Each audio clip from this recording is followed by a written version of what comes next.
আমার যুবক ভাইরা, আপনাদের জন্য আমরা আছি। 3000 টাকা করে অক্টোবর মাস থেকে পাবেন গ্র্যাজুয়েট যুবকরা। আর যারা গ্র্যাজুয়েট নন, যারা ন্যূনতম শিক্ষা বা একটা শিক্ষা নিয়েছেন তার পূর্ণাঙ্গ গাইডলাইন আমরা বের করব, তারা 2000 টাকা করে পাবেন। এক্ষেত্রে বাজেট বইতে যেটা আছে সেটা হচ্ছে মাসে যারা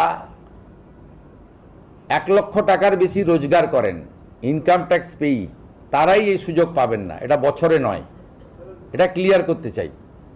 অর্থাৎ যাদের পরিবার মাসে 1 লক্ষ টাকা করে রোজগার করেন তারা তো ইনকাম ট্যাক্স ছাড় আছে আপ টু 1 লাখ। 1 লাখের উপরে ইনকাম ট্যাক্স দিতে হয়। আপনারাও আমাদের সঙ্গে একমত হবেন, 1 লক্ষ টাকা যে পরিবারের রোজগার আছে তার নিশ্চয়ই এই ভরসা স্কিম নেওয়ার দরকার হবে না।